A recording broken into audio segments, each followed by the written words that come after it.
Welcome to the Currency of Grief, the podcast where we confront two of society's most taboo topics, death and money. My name is Justin Weidenfeld, and I'm here to serve as your grief financial officer, guiding you through the complex and emotional journey of what happens when money and mortality collide. Whether you're navigating the aftermath of losing a loved one, looking for practical advice on handling pre- and post-death planning, or simply just wanting to start those hard conversations about legacy while you still can, this space is for you.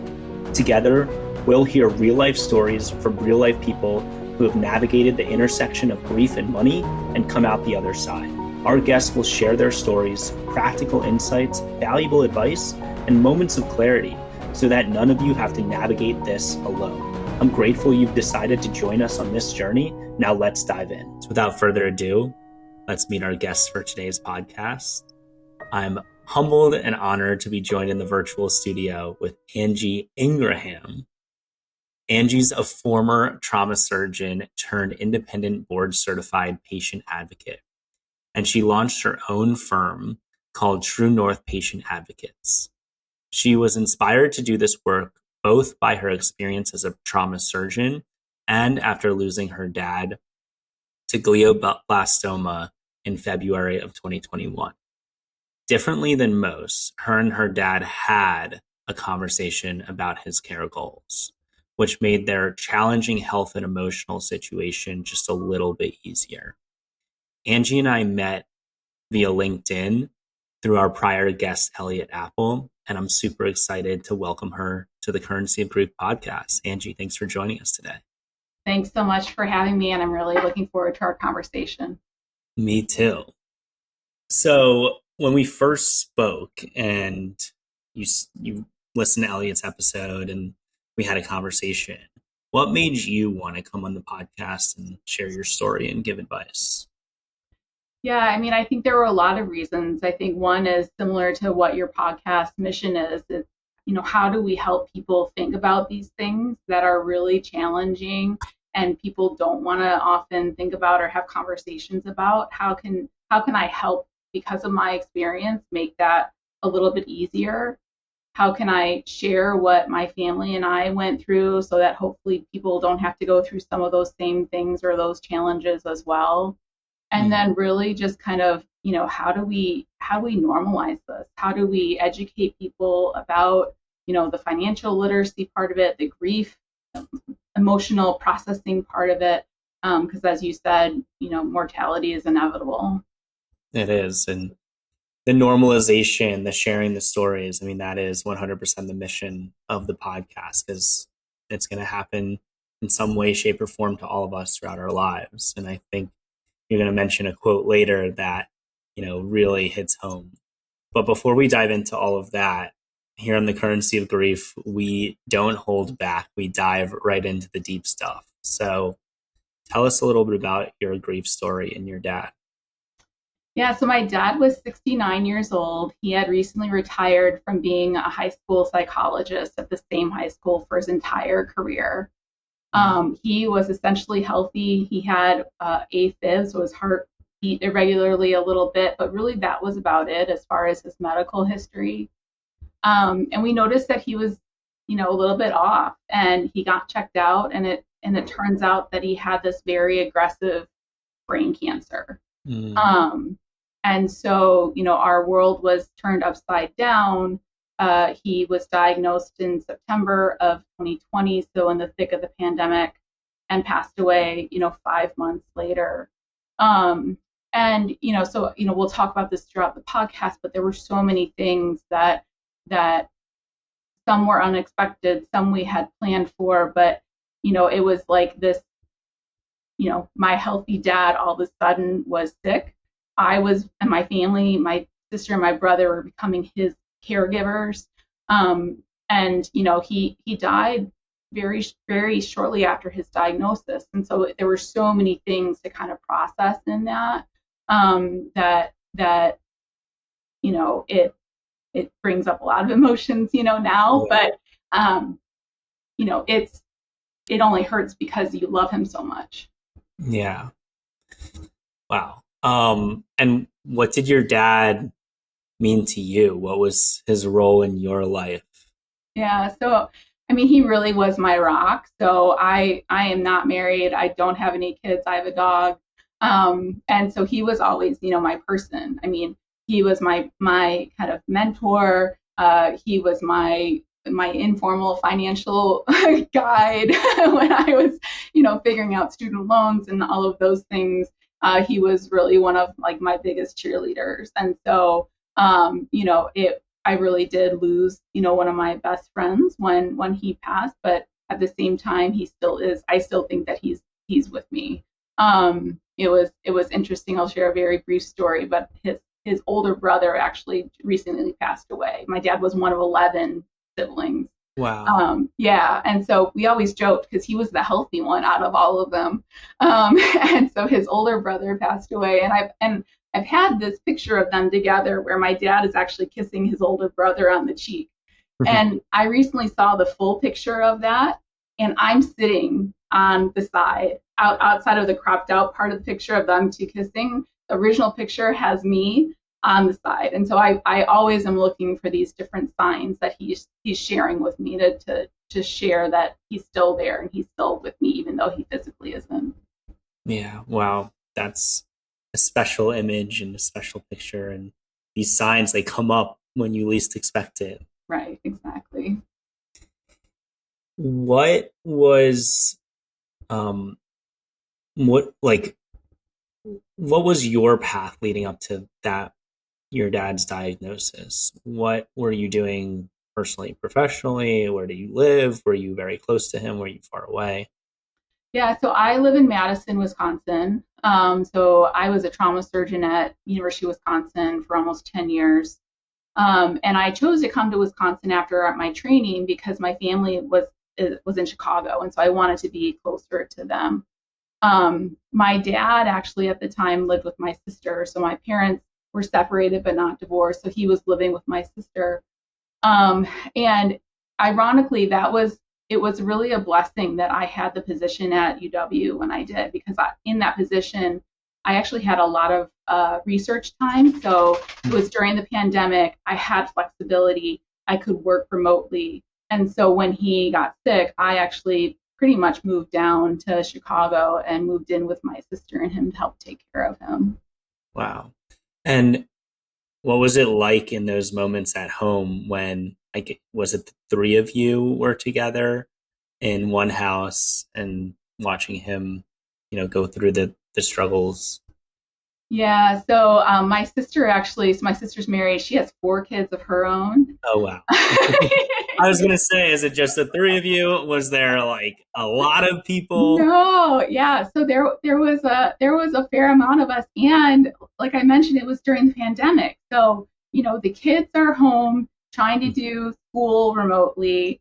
We're all trying to work remotely. So everybody's kind of like scattered around the house trying to figure out where we can have Zoom calls and not interrupt somebody. But again, things work out sometimes. So my sister's, her house layout, my dad was in kind of an in-law suite in her basement. Her master bedroom has a full bath on the first floor. So dad ended up moving into the master, and they moved, so yeah, it definitely was a full house. But it was also nice because then you have that family support to help you, to help dad, to help to support each other through that. Yeah, it seemed, you know, obviously everybody's going through something different during COVID, and then also getting a diagnosis like glioblastoma at this time doesn't sound exciting, but having a lot of ruckus in the house, people doing different things, adapting to this new normal, Mm-hmm. could be. I feel like the dinner table was still full and lively at Yeah, that time, especially with four young kids. So, yeah, yeah, um, you know, yeah. no situation is perfect, but I'm sure it had its pros and cons. Right, right. Exactly, exactly. During this time, and when your dad got the diagnosis, what did you do to navigate the situation that was different from most other people? Yeah, I mean, I think when he got diagnosed, like my coping was like, okay, what are we doing? Mm, I was the like I was the logistics, I was we're getting everything in order. I think for us, it probably was a little bit different than for other people because my dad was a very good planner. He was very well organized. He had all of his kind of financial ducks and accounts and everything in a row. And so some of it was I just had to learn all of that because we didn't know anything really about, their finances before he got diagnosed. My parents had a very traditional marriage where dad did the finances and kind of did the outside yard work and things like that, and mom took care of the kids. And I mean, she was a nurse, she worked, but she did more of the traditional housekeeping, those types of roles. And so, we did need to sit down and kind of hash through all of that. And so, for us, I think that's something that probably can be sometimes a little bit different than some families out there. Yeah. So your dad was a good planner. Seemed like he had planned for, I guess, what does that mean, being a good planner? You obviously had to learn about his situation because it sounds like every time he made a change, he didn't tell you about it. But in this moment where you knew you had a little bit of time, I feel like you went to, back to medical school. And you're like, all right, what do I need to get done? Boom, boom, boom, boom, boom. And, how did those conversations happen? Like, where did you start with this now taking over the responsibility of somebody's life as they're nearing the end? Yeah, I mean, so we had 2 weeks. So from the time that he got diagnosed until he went into surgery was 2 weeks. And I sit back and I think about all that we did in that 2 weeks, and it's like insane because we went and saw 3 different chairs of neurosurgery to get different opinions. We were navigating all the medical kind of stuff. And then, we ended up redoing his power of attorney, setting up a trust. Like, so while he had his, investment or banking or those kind of accounts, like he essentially had file folders kind of for all of that. There was still like so much activity in those 2 weeks. And for even as organized as he was, there were some things that, we picked up along the way that I'm like so grateful that we did. One example is he had a file folder with all of his passwords in it, just kind of written out. Yeah. And I was going through it with him and I was looking and I was like, Dad, there's an asterisk by some of these passwords. And I was like, what does that mean? He's like, well, that's not the real password. So there were things that like that, or like even simple things like knowing his passcode on his phone, that we picked up that in the end made things easier because when my dad went into the hospital, he had a very, very, very tumultuous course and he couldn't help us at that time. Like his cognitive decline when he went in and had surgery and after that was very, very rapid and dramatic that we would have struggled so much if we hadn't done that. I will say at the same time, that 2 weeks was hard because so I'm in medicine, my brother's in medicine, my sister's the only one that's not in medicine of the 3 of us. And I remember at one point she sat me down and she was angry at me because she's like, you're doing all of this stuff and we should just be enjoying Dad, and so it was this kind of like balance of how do you not focus on the to-do list, and how do you still cherish the time that you have with someone when they are facing a diagnosis like that. So. Wow. Yeah, there is a balance because you were like 2 weeks and there's based on your experience and your work experience, what all goes into it. And then it's also 2 weeks to enjoy your dad as well. Yeah. And so that's really challenging to balance. How did you do that? Well, so I mean, we asked Dad, right? So we asked him like, what do you want to do? Like, we don't know what the future is going to hold after surgery. Like, what's going to make you happy? And so, my dad spent a lot of his time growing up on a farm. And, it was September. It was like perfect, like harvest, like, type season. And they live kind of on the outskirts of Chicagoland. And he's like, I want to like just go out and take a drive.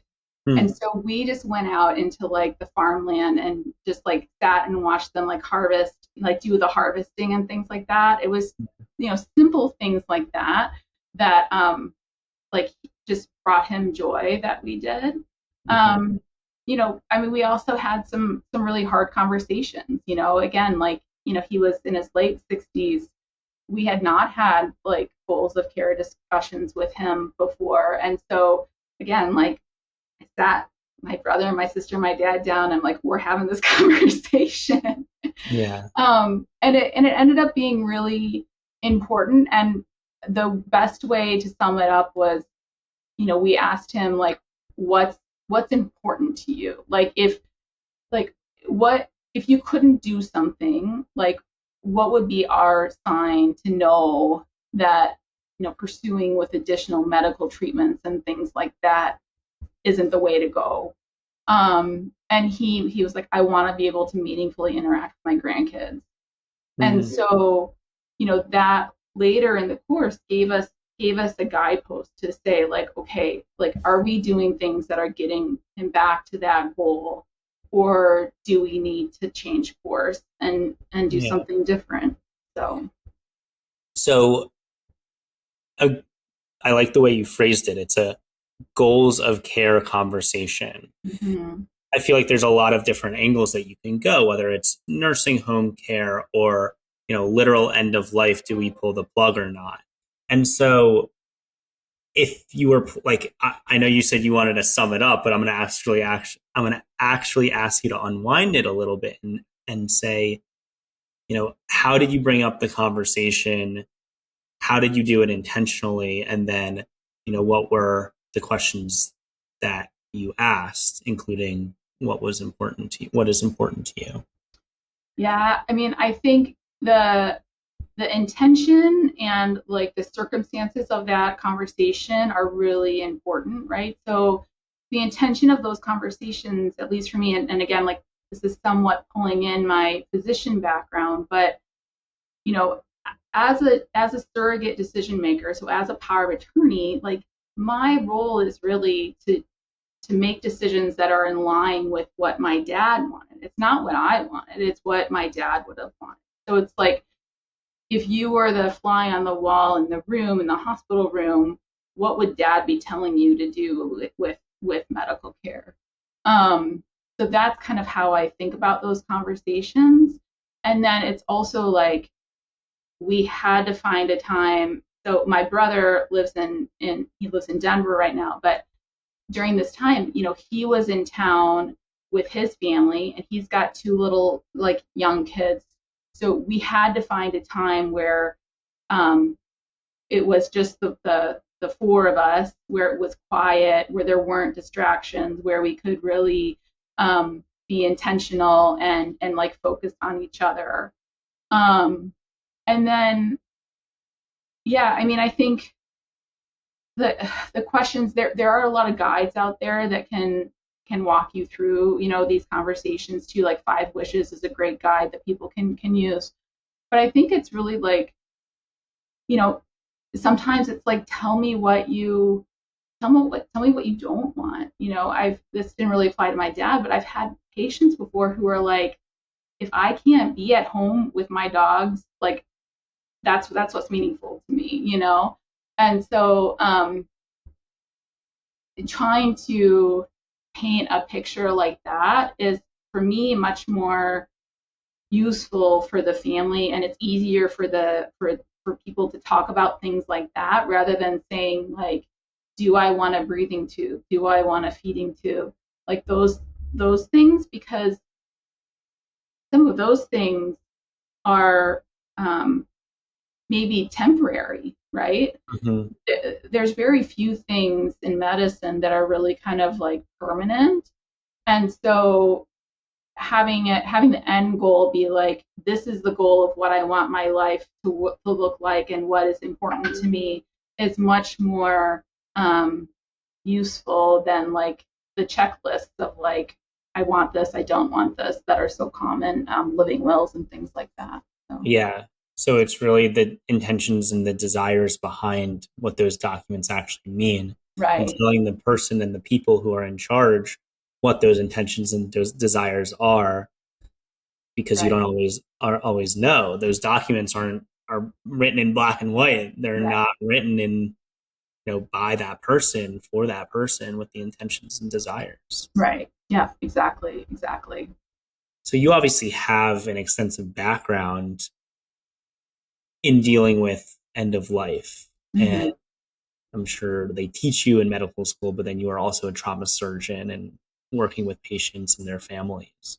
So what was it like being on the other side of this whole endeavor and being on the other side of the physician patient relationship?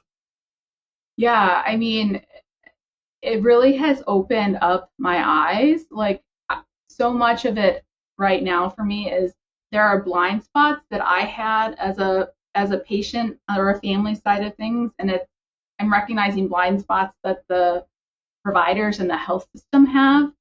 Um, and it was hard, and at the same time, it was easier for us because I did have those connections. Mm. Like, we the epitome of like one of the epitomes of craziness that we went through. So dad's surgery was scheduled for Thursday. He had an MRI scheduled for Wednesday. Tuesday at 3:00, we get a call saying that his MRI is canceled because we don't have prior authorization. And so the only reason why we got that MRI done the next day was because I had a friend who went to medical school who's my dad's primary care doctor. And so I reached out to them and we got it approved. But Mm. it really has been being on that patient and family side of things where it's like, you're trying to care the best for that you can for your loved one. And sometimes it's hard, and the healthcare system doesn't know what they're doing to make it hard. They don't know what they could do to make it easier.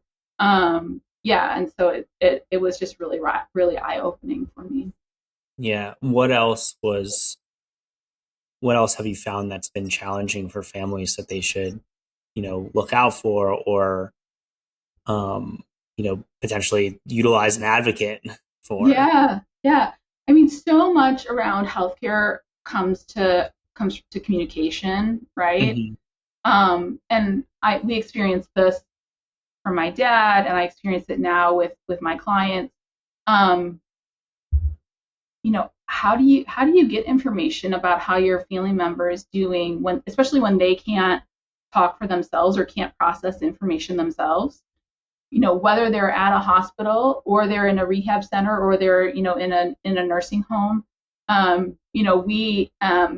We were lucky because so dad had a lot of confusion and delirium and things at times when he was in the hospital. And, during COVID, there were restricted visiting hours. But the nurses saw that he was better, shockingly, when we were there. And so they let us stay longer. And so we were able to be at the hospital for longer periods of time. But part of that too was like we need to be there because we need to try to catch the doctors and catch the teams when they're rounding to figure out the plans. Because it Hmm. was the only way that we could know what was going on because dad couldn't process the information and relay it to us. Um, we had some wonderful providers for my dad. His neuro-oncologist and his nurse, that doctor's nurse, had worked together for 30 years and like literally were retiring like 3 months after my dad passed.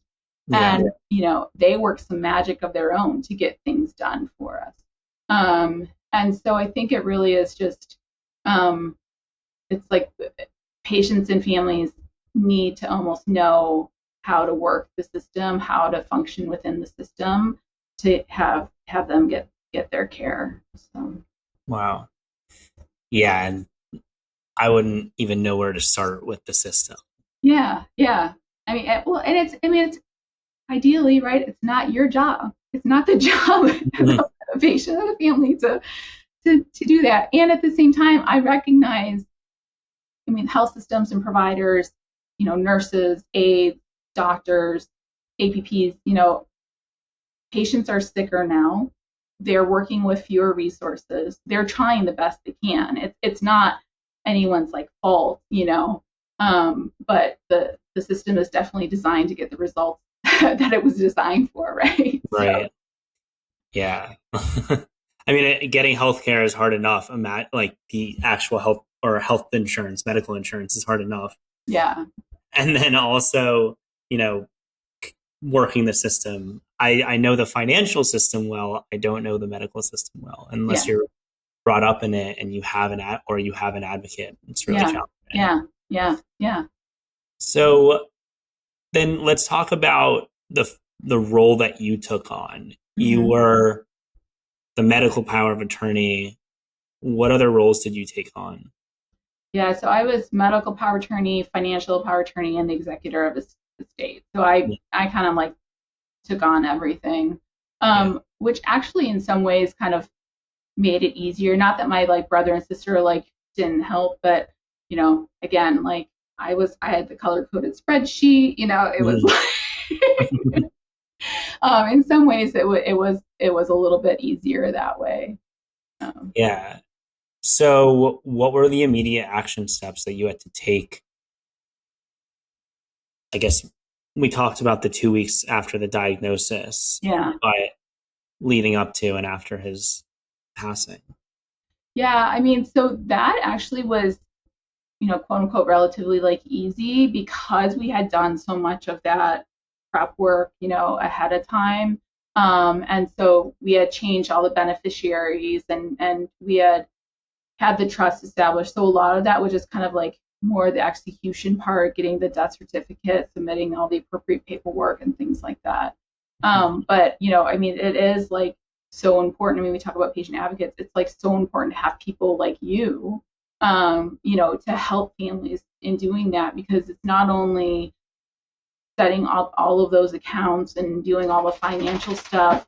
I mean, there are real implications for the beneficiaries of those accounts now too. So, I mean, my parents weren't rich, but I got a little bit of money when my dad passed away, and the way that his estate was set up. And so, my own financial planner is helping me, figure out what to do with that money. So, it's definitely something that like I would highly encourage people to seek out professional assistance, because, there's so many rules and so many things that it's just impossible for you to know it all if you're not a professional in that area.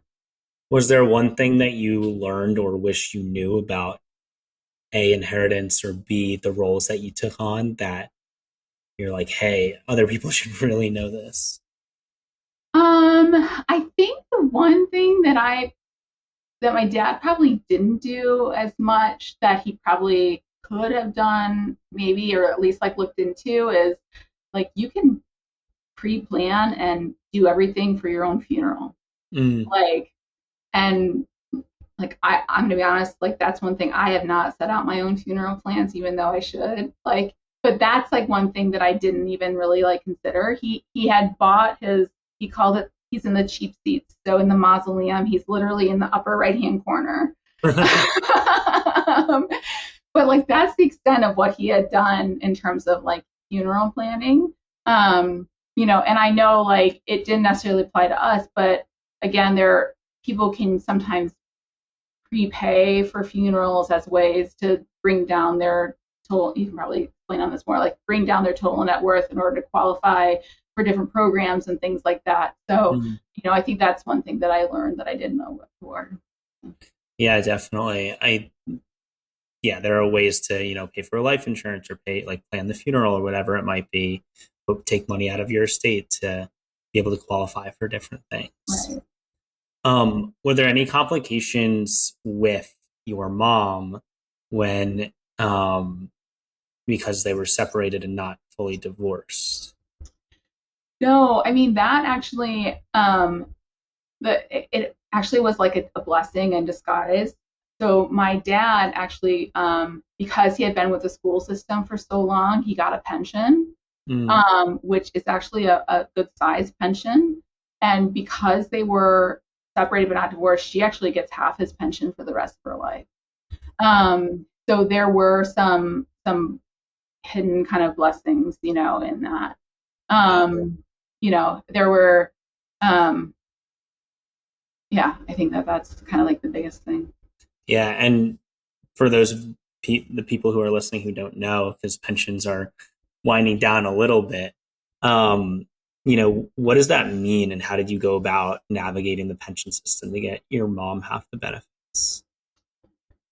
Oh, or is that that was, or did that just happen behind the scenes? Yeah, I mean, I think we had to fill out some kind of paperwork or something, but that's again where, so my dad and his financial, my dad didn't have like necessarily a formal financial planner. He did most of his own investments actually. And it actually worked out like relatively okay. And he had insurance, agents and things like that. But like one of the blessings was, so I had been working with my own financial planner for probably 10 years or so when this happened. And so I reached out to him and he's like, okay, let's go. Like, and so he was really instrumental in like helping us in those 2 weeks, especially getting, like, he worked with the lawyer that we hired to separate my parents' finances because none of that had happened because they were separated but not divorced. So they, we kind of split everything and did all that, and getting all the accounts changed over with beneficiaries and everything like that. And so,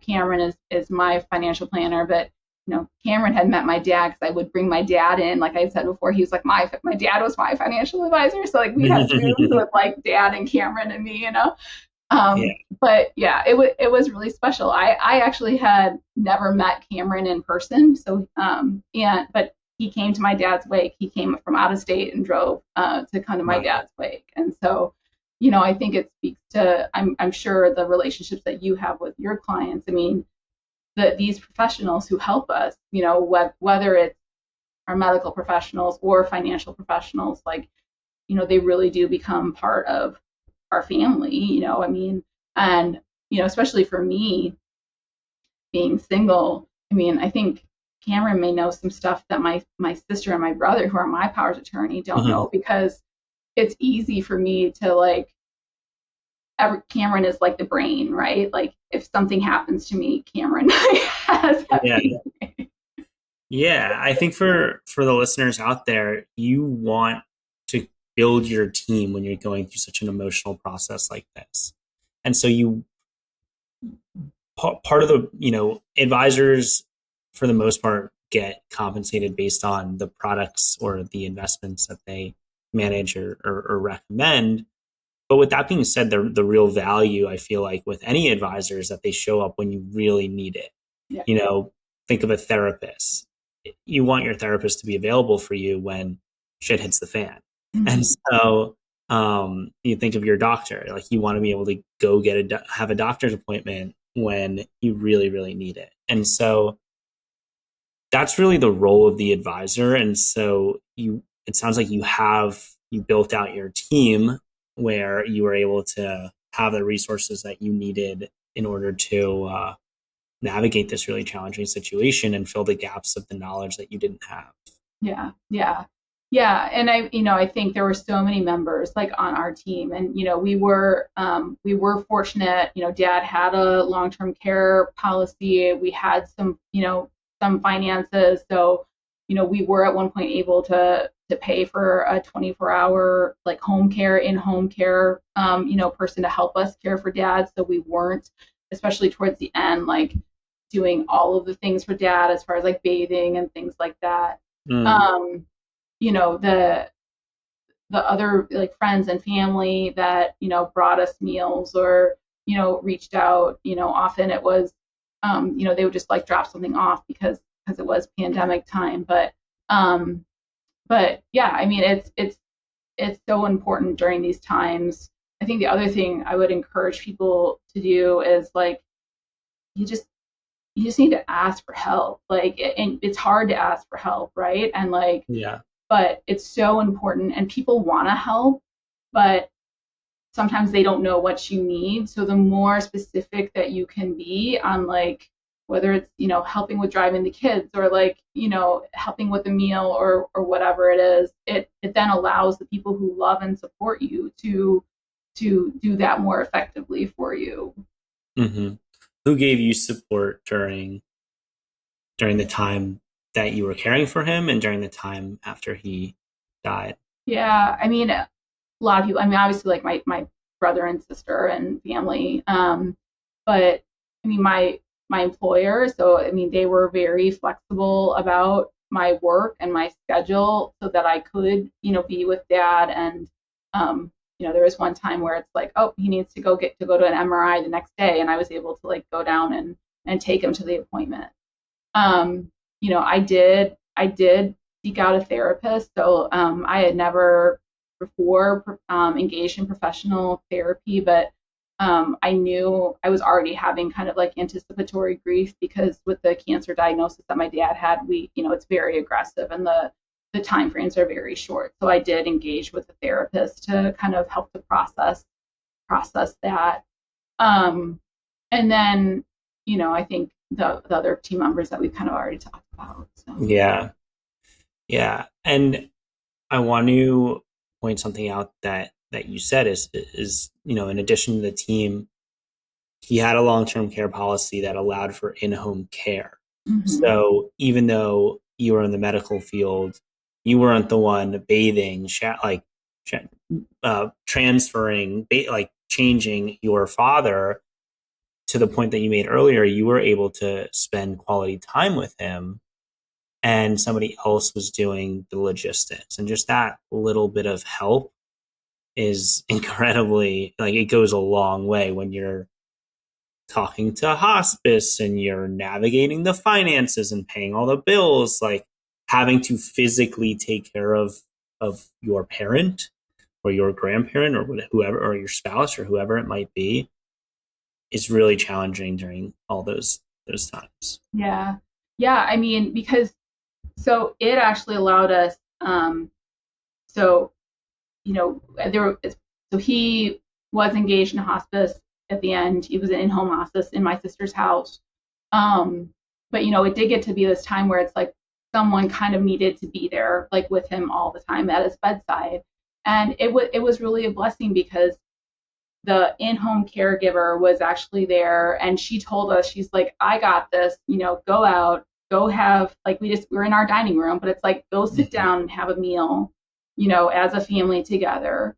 And it was actually then that like my dad passed away. Like he was waiting for a time when we actually weren't there to actually pass. And so it was really like a special like moment, like, and he left kind of on his terms, I think, like in how he wanted to. But it was only because we knew that somebody was there that was like watching him and being there for him. So yeah, he felt comfortable. Right. Yeah. Back to the financial and logistics, were there any resources that you wish you had at your availability, or did you feel pretty prepared and you were able to do the prep work mentally, emotionally, and logistically? Yeah, I think we were pretty good in that, but really it was only because we were kind of all so organized, like so I think for people who don't have that already, I know that there are different kind of care planners or like financial like books, that have like these are all the accounts, these are all of the things that you don't really think about that you need. But I think because we had that 2 weeks, like we had that all pretty covered. So yeah. And you mentioned that you received money after his passing. Mm-hmm. What are you doing with that money now, or what did you do with that money? Yeah. So it's in, and you're gonna have to correct me if I say this wrong. So it's in a like beneficiary IRA. Okay. So it's in one of the ones where you have to take it. I have to liquidate the account by 10 years. So honestly, it's allowing me to start my business, to start my patient advocacy business. So I went for about 6 months. So I started working on my business full time this past January, and I launched at the end of June. So I was able to kind of draw from that money to sustain myself until I could get my business off the ground. Mm-hmm. That's amazing. So tell us a little bit more about your business and what you're doing and why you started it. Sure. So, it really did start from my experience with my dad and seeing how hard it was to navigate the healthcare system from the patient side of things. I think as a prior physician and former physician, we know it's hard, but I don't think we always see exactly kind of how hard it is. Especially once patients kind of leave our office or leave the hospital and, dealing with insurance denials or trying to figure out like short-term skilled nursing facilities or home care, all of those kind of logistics as well. So I started True North Patient Advocate. It's an independent patient advocacy business. So just a little bit about patient advocacy. There is not a licensure for advocacy, so I can work across the United States and have clients in New York and Iowa and across the United States. But there is a board certification. So I'm a board certified patient advocate. So there's an exam that we take, there's continuing education that we take. It primarily is around ethics and professionalism of advocacy. But clients, so patients and client, I call them clients because I'm not a physician, so they're not my patient, but clients and families hire me to really help navigate all parts of the healthcare system. So it's everything from finding a second opinion, preparing for doctor's appointments, going to doctor's appointments, whether it's virtual or in person, helping with transitions of care, helping with insurance denials, helping to identify, memory care or kind of those transitions. So the plans are really tailored to what the client and the family needs, and I can help as little or as much as they want.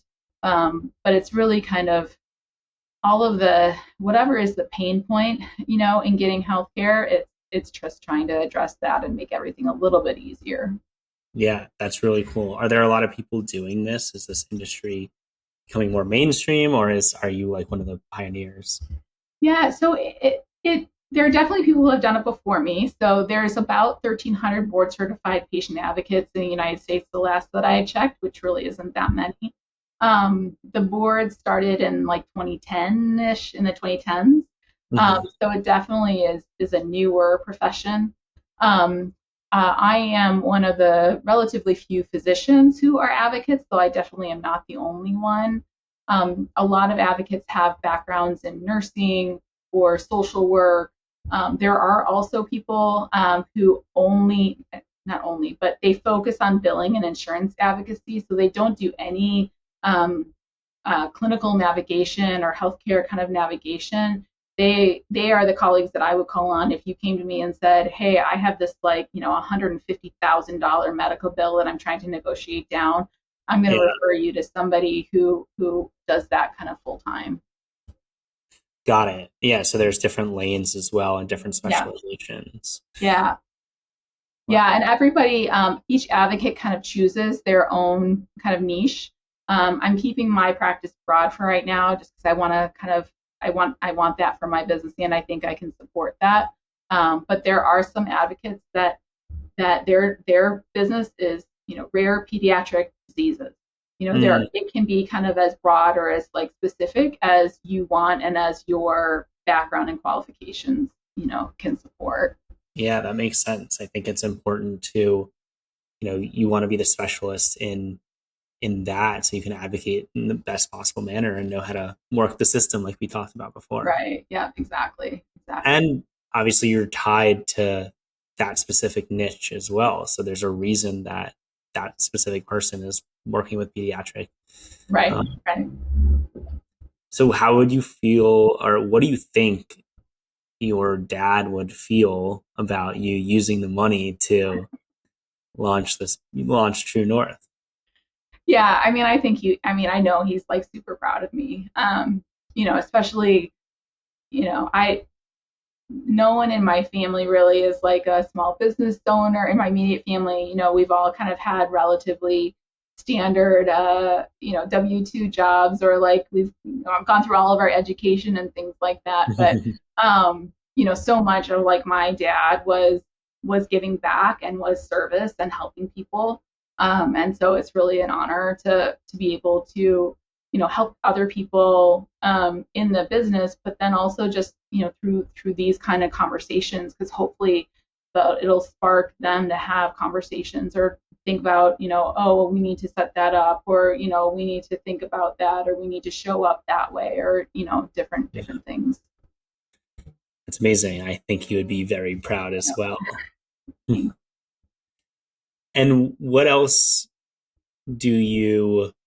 how else do you honor his legacy? So my dad started so he worked with like this amazing group of social workers, and like his best friend was a psychologist at the high school that he worked at, and so he started this group called Excel Beyond 211, which is a mentoring program that pairs high school students, so those specifically who are disadvantaged, first generation, often minority, low income high school students with mentors in high school, and then they work with them throughout as they transition to college. It's so awesome. So like I have used some of the money that he like when my dad passed, he wanted some of his money to go to set up a scholarship fund for that. So I donate my own money, and I've set up a fund for them too. It's really cool. My sister actually sits on their board now and actually serves as a mentor. It's just great because it allows us to stay in touch with some of the people that he was like closest with, to kind of keep that memory of him alive. That's super special. I think that's amazing. And it's something that lives beyond his physical life. It's literally in his legacy. So I'll link Excel Beyond 211 to the show notes. Thank you. At it. Yeah, it's so cool. So so as we near the end of the podcast, I want to kind of look at the high level and going forward as well. So how did this experience change of caring for your dad, navigating being a patient advocate, and then his eventual passing, especially right after he had retired? And so how did that change your approach to life and planning? Yeah, I mean, I think it gave me the impetus to do something different with my own life, right? So, I was an academic surgeon. I was working at a major trauma center. I was, getting grants from the government to do research, and it made me stop and say, like, is this really what I want to do? Do I want to do something different? If you had said that I was opening my own business, 10 years ago, I'd say that you're crazy. But it does make me, I think, a little bit bolder in that way. It makes me, think about my own passing. So I've tried as much as I can to set my sister and my brother up for success, when I pass. But it also just, I don't know, grief is an interesting thing. You never get over it. It's always with you, but it's allowed me to see grief in a different way. So. Can you elaborate on that? How did you process those? How have you processed those emotions over the past, 4 or 5 years? Yeah. What felt right for you? I think part of it is like grief doesn't always have to be, you can grieve someone and not always be sad. Like you can, it's okay to laugh and grieve at the same time. So I'll share this story too. So up in the cheap seats, Dad had picked out the place where he was going to be buried, but he hadn't picked out anything else. And so, but in his folder, he was actually in the seminary for 2 years before, right after high school. And in the folder that he had, turns out the seminary that he went to builds caskets. So we ended up getting his casket from St. Meinrad's in Indiana. But then it was like, okay, well, what are we gonna bury him in? And my dad was never like a suit and tie type guy. Like growing up, he would be coming in to like my band concert and like ripping off his tie and folding up his long sleeve shirts to look more casual.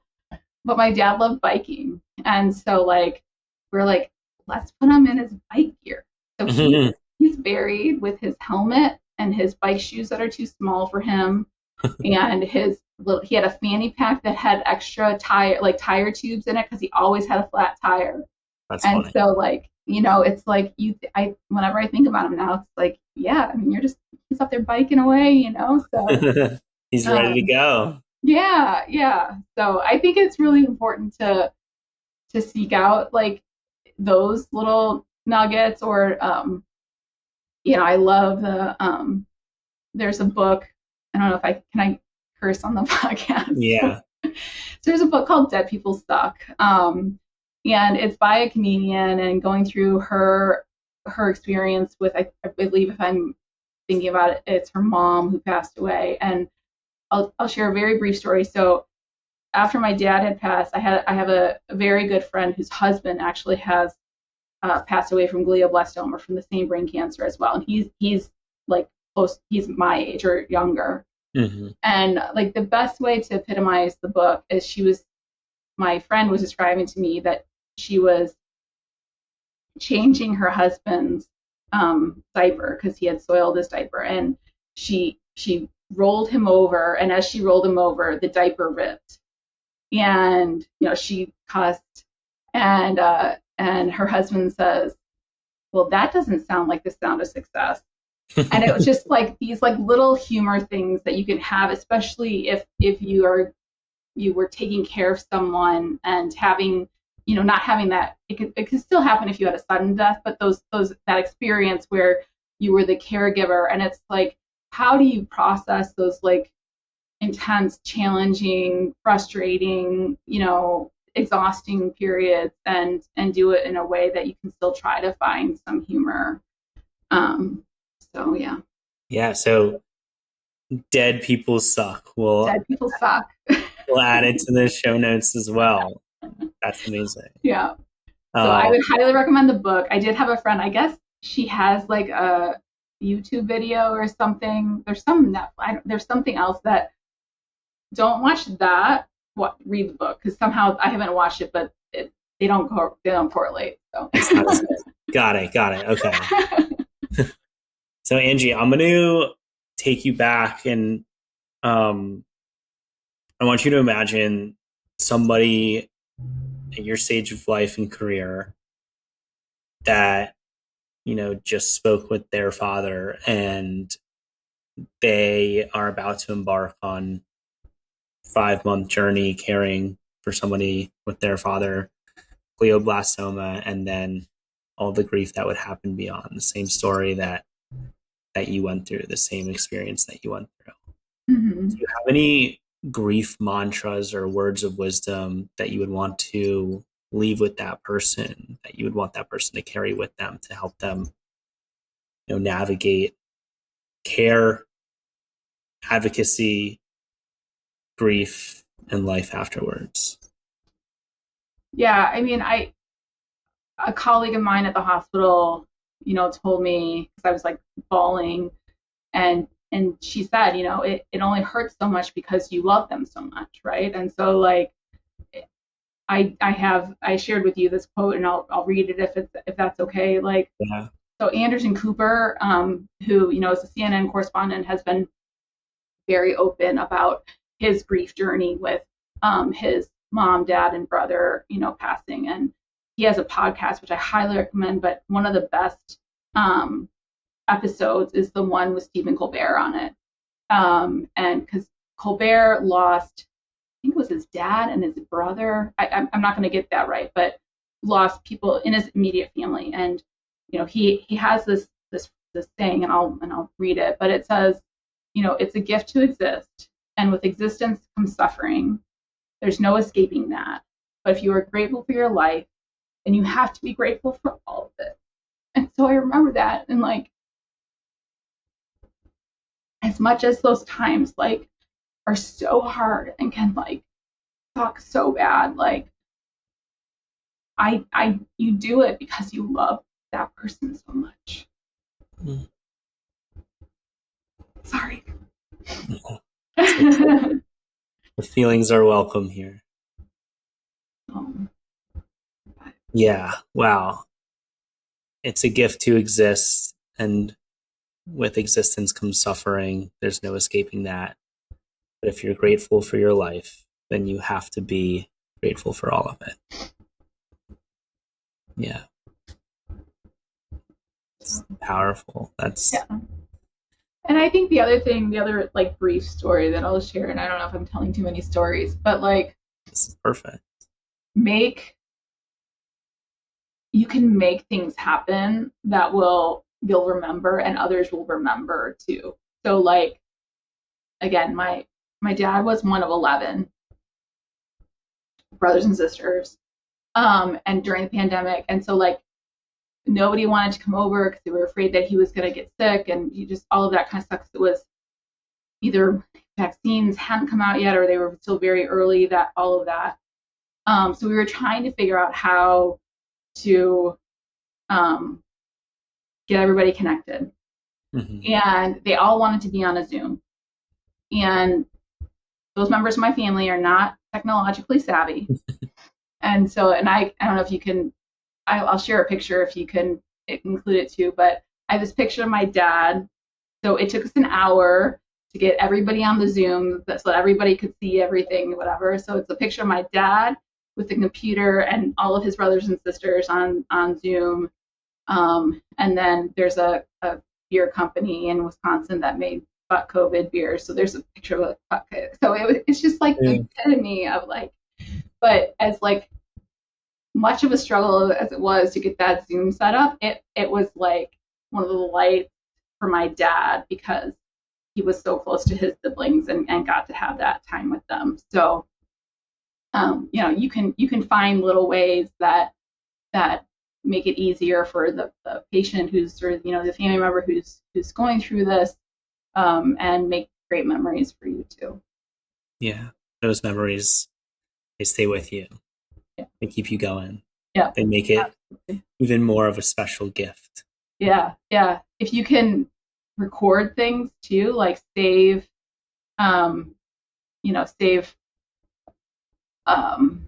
voicemails or whatever. My dad was really close with his sister, who's just under a year older than him, and there's a one voicemail where it's like he leaves a voicemail that says, "What did they do to my brain?" Because he couldn't. Oh my gosh! So it was just the irony that he was the psychologist, and it ended up being his brain that turned on him. So. Yeah. Well, Angie, this has been an incredible episode. Thank you so much for joining us on the Currency of Grief. Is there any final thoughts, final words that you want to share with people? Just thanks to you. I mean, this is really important. Everything from the financial stuff to the grief stuff to the challenging conversations, it's another way to like honor my dad by sharing these stories. So thank you for the opportunity. You really have, and you really will. I think there are so many stories in this podcast, so many lessons that are going to make people's lives better by having a conversation, by being organized, by remembering to laugh during grief, by getting over a loss through understanding that you only love someone, or you're only suffering because you love them so much. Yeah. And so many amazing tidbits and ways to advocate for yourself. So thank you so much for joining us on this episode of the Currency of Grief. Podcast listeners, thank you for joining us on this episode of the Currency of Grief. Don't forget, it's a great day to have a great day. So go have a great day, and we'll see you next time. Thank you for joining me on this episode of the Currency of Grief podcast. My hope is that today's conversation brought you clarity, comfort, and even a spark to start those difficult but necessary conversations in your own life. If you found this episode helpful, It would mean the world to me if you would share it with one other person who you feel this podcast could impact. And please, take a moment to leave us a 5-star review. Your review will help us reach more people who need this resource. Remember, the best time to talk about death and money was yesterday. The second best time is now. Until next time, I'm Justin Weidenfeld, your Grief Financial Officer, and this has been the Currency of Grief podcast.